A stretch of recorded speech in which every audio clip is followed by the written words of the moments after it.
अस्य श्रीचन्द्रकवचस्तोत्रमहामन्त्रस्य गौतम ऋषिः गायत्री छन्दः सोमो देवता रं बीजं संशक्तिः ॐ कीलकम् मम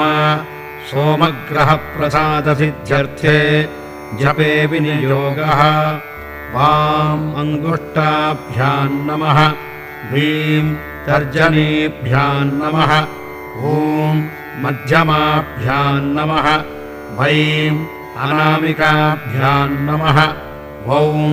कनिष्ठिकाभ्यां नमः वः करतलकरपृष्ठाभ्यां नमः वां हृदयाय नमः वीं शिरसे स्वाहा ॐ शिखायै वौषटे वैं कवचाय हुं वौं